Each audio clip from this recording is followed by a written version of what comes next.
Äitien ääni-podcastissa keskustellaan äitiydestä, ystävyydestä ja perhe-elämästä Itä-Helsingin lähiössä. Mä oon Reetta. Ja mä oon Anu. Tervetuloa kuuntelemaan meitä. Tervetuloa kuuntelemaan Äitien ääni-podcastia. Me kerrotaan tässä synnytystarinoita. Meillä on yhteensä 6 synnytystä takana, mulla 2 ja Reetalla 4. Ja me tullaan tänään kertomaan 3 synnytyksestä. Reetta, sä saat kertoa ensin sun esikoisen synnytystarinan, niin mä kerron sen jälkeen mun esikoisen synnytystarinan. Meidän esikoinen on syntynyt 12 vuotta sitten, vuonna 2011. Ja se synnytys lähti käyntiin lapsivesien menolla tai lapsivesien tihkumisella, miksi sitä sanotaankaan. Ja mä muistan, että mä olin silleen, että pissasinko mä housuuni vai mitä tää on, koska mä olin kuvitellut tietenkin, että ne lapsivedet menee silleen hulahtaen. Fum! No eikö kaikissa amerikkalaisissa leffoissa anneta se käsitys? Juuri näin. Sitten mä olin silleen, että mitä tää on, että se pikkusen aina vaan lorahteli. Sitten mä olin, että no niin, joko tää on lapsivettä tai mä pissaan housuuni. No, sitten mä soitin sinne kätilöopistolle ja kyselin, että voiko tämä olla mahdollista, että mulla lorahtelisi sitä lapsivettä. Ja ne sanoi, että hyvin todennäköisesti on. Mähän oli siis viikon yliaikaa jo. Ja sitten ne antoi jotain ohjeita mun mielestä sieltä jotain, että laita joku sidepöksy ja siihen paperia. Jos se menee läpi siitä paperista, niin sitten se on hyvin todennäköisesti lapsivettä. Eikä vaikka jotain valkovuotoa tai jotain tällaista, mikä myös runsaantuu raskausaikana. Kaikille tiedoksi, jos ette tietäneet. No sit mä olin silleen, että joo, kyllä tää on nyt tätä. Mutta sitten ne sanoi, että ihan hyvin voi odotella aamuun saakka koton, koska tää tapahtui siis illalla. Joo. Aika myöhään illalla, että voi odotella niitä supistuksia. Jos ei aamuun mennessä ole lähtenyt synnytyskäyntiin, niin sit vaan tulee aamulla sinne paikalle. Ja no ei lähtenyt, ei tapahtunut mitään. Ja sitten me mentiin aamulla sinne sairaalalle ja sitten ne tutki tilanteen. No en ollut paljon mitään auennut vielä siinä vaiheessa, eikä tosiaan niitä supistuksiakaan ollut tullut vielä mitenkään varmaan yhtään tyyliin. Ja mä olin, että voiko tämä olla nyt tämä synnytys muka käynnissä. Ja kai ne jonkun sen lapsivesitestinkin otti silloin ja se kyllä oli sitten positiivinen, eli oli lapsivettä. Ja no sitten ne lähetti meidät juoksemaan portaita edestakas ja syömään ja kaiken maailman kävelemään sinne pitkin poikia, että se lähtisi se synnytys itsestään käyntiin. Ja oliko sulla tuossa vaiheessa vielä mitään supistuskipuja tai mitään? Ei yhtään mitään. Siis mä olin ihan silleen, ei mulla ollut yhtään sellainen fiilis, että mä olisin mitään synnyttämässä tai mitään. Että ihan kaikki ok.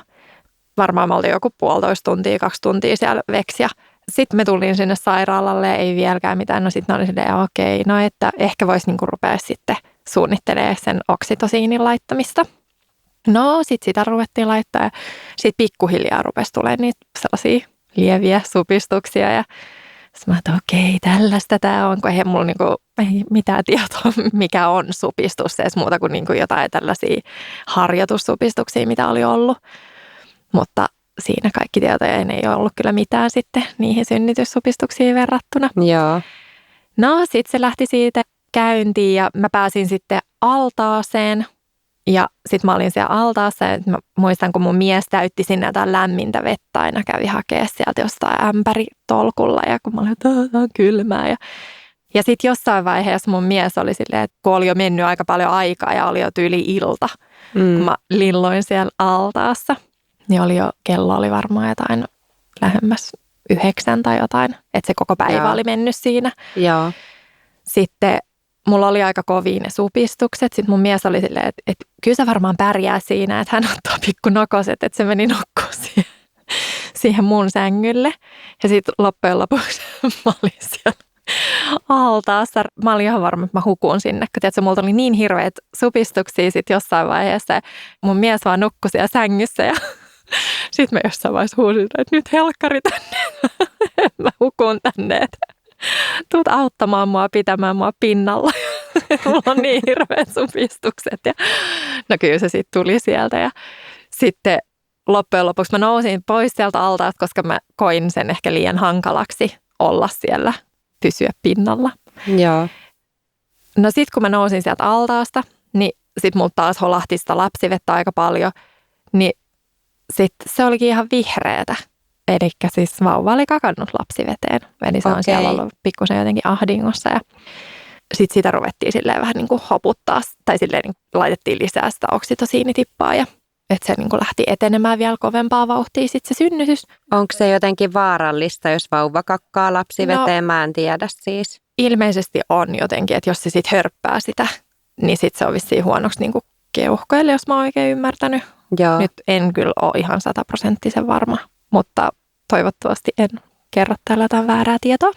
No, mutta ehkä joku korjaa sitten, Joo. jos me kerrotaan väärää tietoa. Kyllä, mutta no sitten joka tapauksessa synnytys lähti etenemään aika nopeata vauhtia sitten onneksi, koska siis sehän oli kestänyt jo vaikka kuinka pitkään. Ponnistusvaihe alkoi ja se kesti 48 minuuttia ja mä olin aivan todella loppu siinä vaiheessa. Sitten kun se vauva vihdoin alkoi tulee sieltä ulos, kun musta tuntui, että siinä niinku kesti, tiedätkö, siinä ponnistusvaiheessa, että kun tuntui, että ei mitään niinku tapahdu, vaikka hulluna ponnistaa. Ja Joo. no sitten se vauva oli sieltä syntyi onneksi terveenä, hyvinvoivana, aivan superpikkuruisena. Mulle oltiin siis sanottu, että hyvin todennäköisesti mulla tulee iso vauva ja mä olin siis pelännyt koko mun raskausajankin tyyliin, että ei saakeli, että nyt mulla tulee joku ihan se jättiläisvauva, koska mä oon tosi pitkä ja mun mieskin on aika pitkä, niin jotenkin ajatuksena se sellainen, että joo, että sieltä tulee 5 kiloa ja sitten kaikki vähän sanoo, että juu, sinähän synnytät vaikka peräteitse, että se on joku 5 kiloa, ja mä olin ihan herra jumala. Kivoja ennakko-oletuksia. Mutta ei ollutkaan isokokoinen. Minkäs kokoinen teidän esikoinen oli, kun se syntyi? Siis hän oli 3,3 kiloa, eli hän oli ihan pikkuruinen, 50 senttiä siihen niin kuin nähden, että mä odotin sieltä sellaista 5 kilosta. Hän oli maailman suloisin ja ihanin ja kaikki meni tosi hyvin. Ja 48 minuuttia ponnistusta unohtui sillä hetkellä. Kyllä, juuri näin. Ja mä muistan, kun sit se kätilö oli siinä mulle silleen, että eikö nyt ole niin kuin hyvä olo? Ja sit mä olin silleen, on hyvä olo, että nyt on vihdoin parempi, tiedätkö, silleen, että saa sen niin kuin, ne loppuu aika lailla siihen, ne, niin kuin ei enää supista ja tälleen, niin ne sellaiset pahimmat kivut. Sitten ei mennyt aikaa, kun napanuoraa ruvettiin leikkaamaan, niin tämä kätilö otti vahingossa käteensä sakset, kun hänen piti ottaa se klipsi. Sellainen klipsi, tiedätkö, mikä laitetaan siihen napanuoraan. Niin se otti sakset. Ja se leikkasi sitä napanuoraa silleen, että se ruiskahti sitä verta ja se leikkasi samalla mun alovärkkiä niillä saksilla. Okei. Miten tolleen voi edes tapahtua? Mä en todellakaan tiedä. Ja se oli ihan hirveätä. Mä olin tietysti joku pari minuuttia ennen sitä alussa että nyt on niinku parempi olo. Ja sit se kätilö, tiedätkö, se tekee noin. No mitä siitä seurasi sitten? No ei mitään. Onneksi oli todella, ei ollut mikään sellainen, mitä olisi pitänyt jotain tikata tai jotain. Joo. No, sit mut kursittiin kasaan. Siis mulle oltiin jouduttu siis tehdä se episiotomia. Eikö se ole se välilihan leikkaus? Joo, kyllä. Ja se saatiin sitten kursittua, tai minut saatiin kursittua sitten kasaan takaisin. Joo. Ja sekin meni sitten onneksi ihan hyvin. Mä jotenkin jännitin sitäkin, että sattuuko se tikkaus, tiedätkö, ja paikat hellänä ja tälleen. No hei, mulla oli ihan erilainen synnytys kuin sulla, koska se oli varmaan 2 viikkoa ennen laskettua aikaa, kun mä menin naisten klinikalle. Silloinhan ei ollut enää Kätilöopiston sairaalaa, kun mä synnytin, eli kaikki meni aina naisten klinikalle, ellei ollut joku syy mennä muualle, jos naisten klinikka olisi vaikka ollut täynnä. Mulla oli sellainen poikkeuskäynti 2 viikkoa ennen laskettua aikaa naisten klinikalla. Ja se johtui siitä, että mulle on tehty lapsena mun vatsaan leikkauksia ja mulla menee keskellä vatsaa pystyarpi. Ja jo silloin raskauden alkupuolella mulle varattiin se, jotta siellä pystyttiin katsomaan, että miten mun vatsa ja maha nyt sitten sen arvenkikkaa venyy sikiön kasvun myötä. Joo. No toi oli sitten aika jännä, että se oli 2 viikkoa ennen laskettua aikaa, koska siinä vaiheessahan se oli jo melko selvää, että ihan hyvinhän tämä vatsa kasvoi ja isoksi kasvokin, eikä arvet ratkennut tai mitään muuta vastaavaa. Mutta siellä selvisi sitten, että vauva on perätilassa. Okay. Ja siinä kohtaa me päätettiin, kun vauva arvioitiin vähän keskivertoa isompi kokoiseksi, että mä en halua lähteä synnyttämään häntä perätilassa, koska mulla oli jo valmiiksi arpi vatsassa eikä mua mitenkään pelottanut myöskään se sektiovaihtoehto. Sitten mulle ehdotettiin sektioaikaa vuoden viimeiselle päivälle, kun laskettu aika oli muistaakseni 6. tammikuuta, niin meille ehdotettiin, että haluaisitteko tulla Espoon sairaalaan vuoden viimeisenä päivänä. Se kuulosti mun mielestä huonolta ehdotukselta. Musta tuntui jotenkin, että mä haluaisin naisten klinikalle, koska me oltiin siellä asioitu muutenkin, niin se tuntui jotenkin kotoisammalta vaihtoehdolta ja vuoden viimeinen päivä kuulosti myös vähän hurjalta, koska jotenkin musta se tuntui kivalta, että meille tulee tammikuinen lapsi. Että siinä on tietyllä tapaa jonkinlainen etulyöntiasema, kun saa vuoden kauemmin leikkiä ja olla lapsi, kuin että olisi sitten se pahnanpohjimmainen. Kyllä. Ja sitten mä sanoin, että no se ei oikein kuulosta hyvältä, että olisiko alkuvuodelle tarjota jotain muuta aikaa. Ja tämä saattaa jonkun mielestä kuulostaa ihan kauhealta, että joku valikoi jotain lapsen syntymäpäivää, mutta näin mä kuitenkin tein ja mun miehelle se sopi hyvin.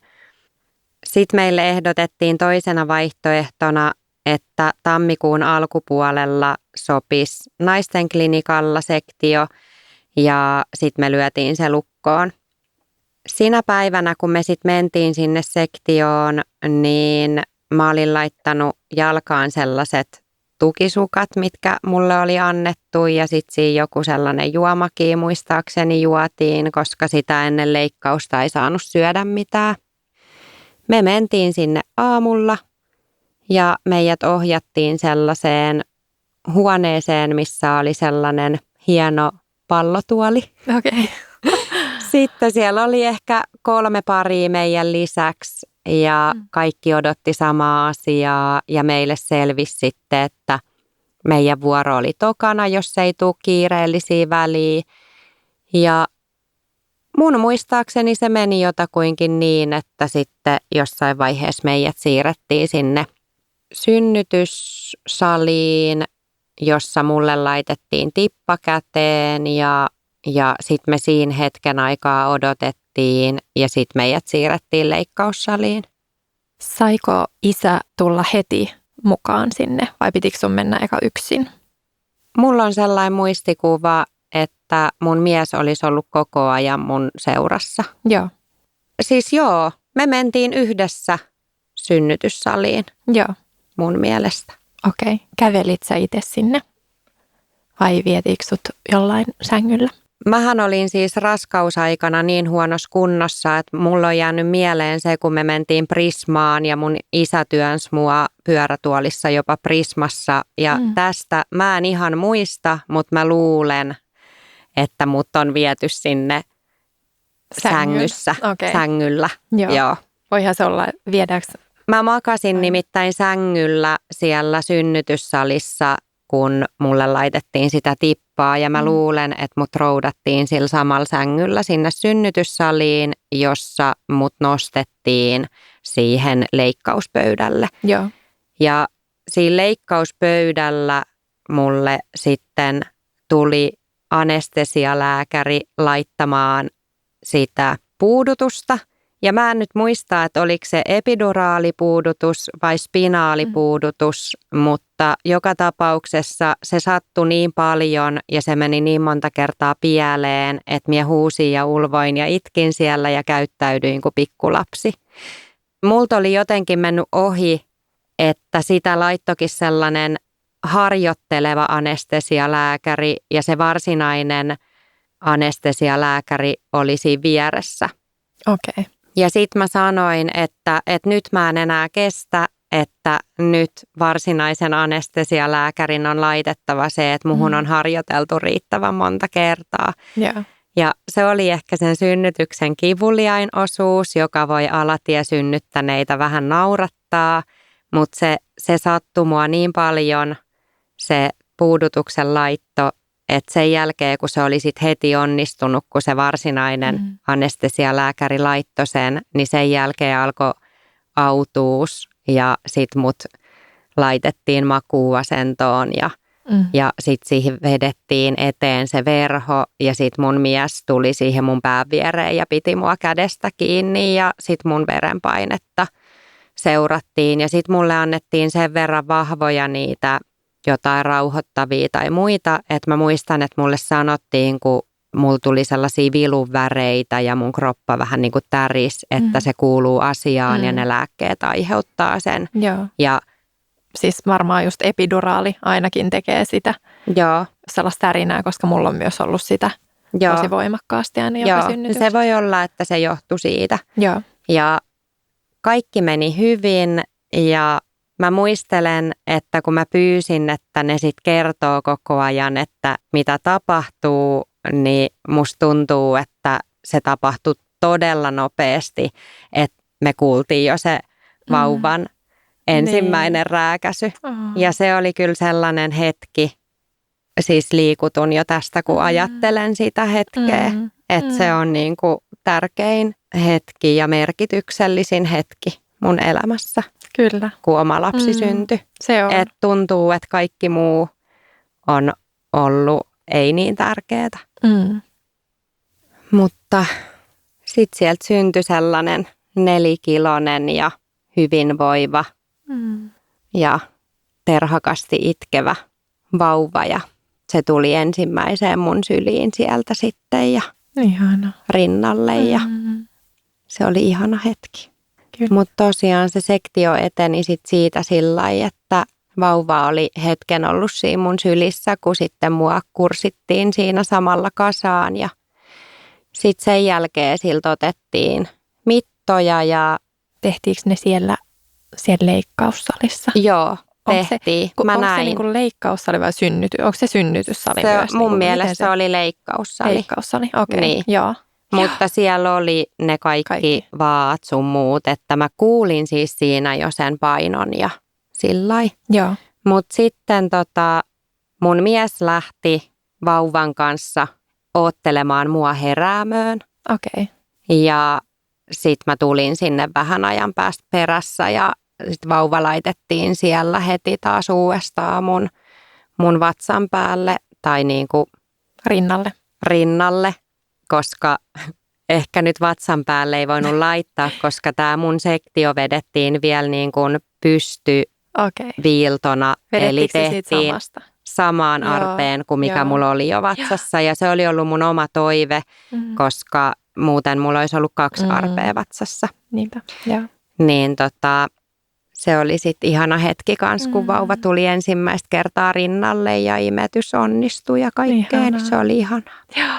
Ja siinä oltiin vähän aikaa siellä heräämössä ja sieltä meidät kärrättiin sitten sinne perhehuoneeseen. Ja se oli myös kiva, että ensisynnyttäjillä oli mahdollisuus päästä sinne perhehuoneeseen. Ja sellainen sattui olemaan silloin vapaana siellä. Joo, niin. Sitten me oltiin varmaan 3 yötä tai 2 yötä siellä sairaalassa sillä lailla, että mun omavointi helpottui. Joo. Oliko sulla paljon kipuja sen jälkeen? Oli tosi paljon kipui kyllä, että mun oli tosi vaikea nousta sängystä ylös. Mä olin ihan sillä kuitenkin samana päivänä? Samana päivänä ne nostaa yleensä ylös tai käskee nousemaan, koska sitten se vähentää taas niitä veritukoksia.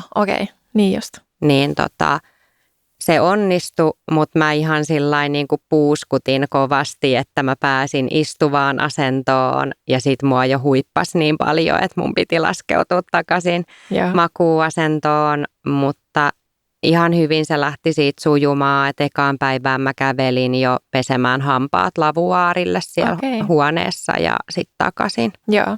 Mutta tosi kivuliasta oli, mutta paraneminen lähti kyllä hyvin käyntiin, että varmaan niin kuin ehkä 2 viikkoa meni että olin sillain niin kuin melko hyvässä toimintakunnossa. Joo. Aika harvoin puhutaan siitä synnytyksen jälkeisestä ajasta esim. Neuvolassa. Tai siis ylipäätään missään. Musta tuntuu, että hirveän vähän puhutaan. Että esimerkiksi mulla oli ihan älyttömän vaikea, tiedätkö, istua ja olla ylipäätään synnytyksen jälkeen vielä pitkään. Että mullahan tuli kaiken maailman kohtutulehduksia ja rintatulehduksia ja tiedätkö, kaikkea tällaista. Ja tosta ehkä pitäisi just jakaa ihmisille enemmän tietoa, koska minusta tuntuu, että mullakin oli niinku rintatulehduksen mahdollisuus lähellä, mutta sitten minä olin lukenut ja kuullut siitä, niin sitten musta tuntuu, että mä onnistuin sen takia ainoastaan välttämään sen. Joo. Ja toi, mitä tulee kohtuutulehdukseen, niin mun mielestä sektiosynnytystä ei mitenkään voi suositella, mutta jos jotain hyvää siitä pitää ajatella, niin se, että sit kun siinä puhdistettiin kohtua ja näin, niin sit kaikki niin kuin jälkivuodot ja sellaiset oli paljon minimaalisemmat kuin mitä minä oletan niiden olevan alatiesynnytyksessä. Mutta tietenkin alatiesynnytys on ensisijainen ja kannattava vaihtoehto, jos se on mahdollista. Niin. Ja kokee sen itselle parhaaksi vaihtoehdoksi. Just näin, joillain voi olla niin kova synnytyspelkokin, että ei sen takia sit halua alatiesynnytykseen. Mutta haluaisitko sä kertoa siitä teidän tokan lapsen synnytyksestä? Elikkä se meni tosi samalla kaavalla kuin ensimmäinen. Lähti käyntiin taas lapsivesien menolla tai sillä tihkumisella ja mä olin yhtä pihalla kuin silloin ekalla kerralla. Mä olin siis mun siskon kanssa lenkillä ja sitten mä olin silleen, että ihan kun taas niin kuin lorahtelisi jotain. Ja sitten mä olin, että ei hitto, että voiko tämä olla, että pissaanko mä taas housuun. Ja siinä vaiheessa mä olin jo 2 viikkoa ylilasketun ajan, eli todella pitäisi olla siinä vaiheessa ihmiselle järkepäässä, että se ei ehkä voisi olla oikeasti sitä lapsivettä.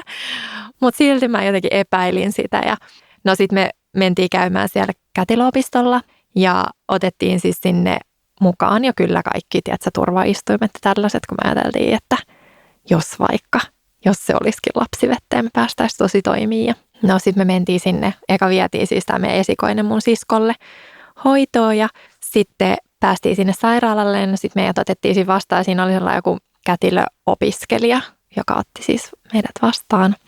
Ja sitten se oli silleen, että no ei hän oikein tiedä, kun se teki joku sisätutkimuksen mulle ekaissa, että ei olisi hirveästi mitenkään auki ja että ei hän kyllä ole varma, että olisiko toi kuitenkaan mitään lapsivettä. Että no tehdään nyt kuitenkin se testi. No sitten mä no tehdään nyt kuitenkin ja sitten se tekee sen ja sitten sä oot, oho, että kyllähän se onkin lapsivettä. Mä olin silleen, no niin, että kiva. No sitten siinä oli vielä sellainen lääkärin kierto samaa aikaa, kun se kätilöopiskelija oli siinä. Ja mä en tiedä, oliko silläkin jotain opiskelijoita, kun sitten se oli silleen, että saisiko hän tehdä niin sulle sisätutkimuksia, että tässä nyt näitä jotain. Mun mielestä ne oli opiskelijoita, ketä sen kanssa siinä kiersi. Sitten no siitä vaan. Ja sitten se teki sitten se herra kyydendö, että täällähän on synnytys kovasti käynnissä, että 4 senttiä auki. Ja mä olin silleen, mitä? Kun se kätilöopiskelija oli sanonut mulle, että hetki sitten, että ei ole tyyli yhtään auki. Niin just. Sitten mä olin, että jaha. Sitten sä, että joo, että voit tietenkin siirtyä tuonne synnytyssaliin. Mä että ahaa, okei. Ja yhtään supistusta ei ollut siis taaskaan tullut. Okei, no mut siis mä oon tällainen niin kuin, ajattele, toihan on niin kuin ihanne tilanne. No on, mutta jotkut joutuu tekemään kovissa kivuissa paljon töitä, että pääsee edes siihen 4 senttiin. No se on kyllä totta, joo. Mutta sitten mulla on sellainen joku ihme ongelma, että mulla ei siis vaan lähde tulemaan niitä supistuksia itsestään. Joo. Ja mä olin silloinkin tosiaan jo sen, oliko me 14 päivää yli lasketun ajan. Joo. Että mulla olisi yli ollut 2 päivän päässä käynnistys. Joo. Mutta sitten se lähti sille lapsivesien menolla ja sitten kun siitä oli tosiaan taas kulunut, kun mä olin siis edellisen iltana huomannut sen, mä olin jotenkin tai jotenkin tiedätkö, sille en ollut huomioinut sitä asiaa sen enempää, että okei, nyt ehkä vähän lorahti jotain. Joo. Niin sitten oli jo mennyt niin pitkä aika, että mut piti laittaa sitten antibioottitippaan. Joo. No, ei siinä.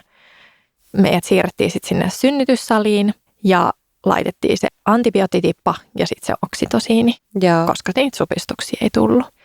No, sitten me ruvettiin katsomaan Simpsoneita mun miehen kanssa ja katsottiin jonkun aikaa niitä siinä ja sitten rupesi tulemaan niitä suppareita. Ja itse asiassa ne oli jotenkin, musta tuntuu, että kipeämpiä vielä kuin siinä ensimmäisessä synnytyksessä. Että mä muistan, että mä menin johonkin sellaiseen omaan, tiedätkö, synnytystilaan, tiedätkö, omassa päässäni. Silleen, että mä tyyli örisin sellaista ihmeellistä ääntä. Sitähän sanotaan synnytyslauluksi. Kyllä, juuri tällaista jotain synnytyslaulua pidin.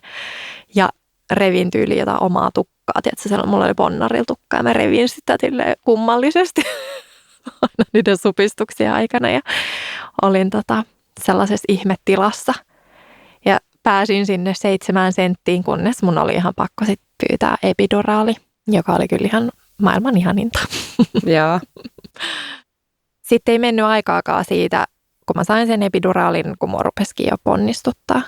Ja sitten mä ponnistin ja mun ponnistusaika oli tällä kertaa 8 minuuttia. Eli 40 minuuttia vähemmän kuin ensimmäisessä. Eli tosi nopea. Wow.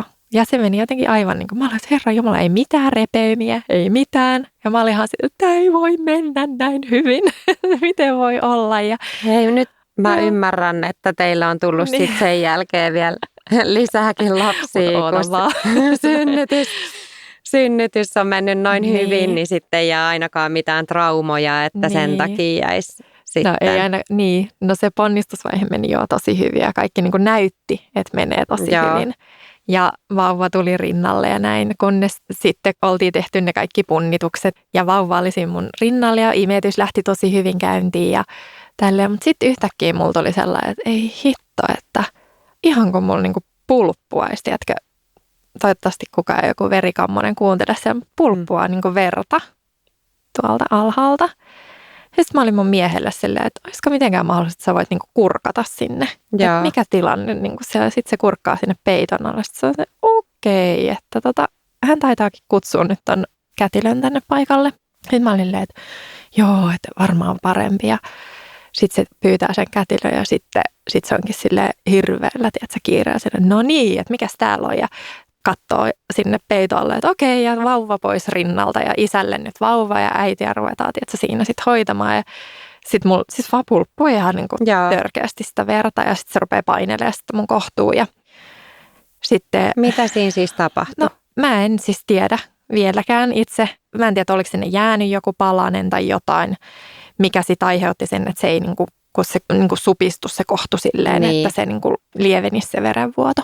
Mutta sieltä vaan tuli ihan hulluna sitä ja sitten se jo punnitsi sitä siellä ja oli silleen, että pitääkö lähteä leikkuriin. Ja se oli jo soittikin sinne leikkuriin, että nyt on tällainen tilanne, että voi olla, että me joudutaan kohta tulla sinne. Niin kuin varmaan kaavintaa tai johonkin tällaiseen, tai mikä sen nimi nyt onkaan.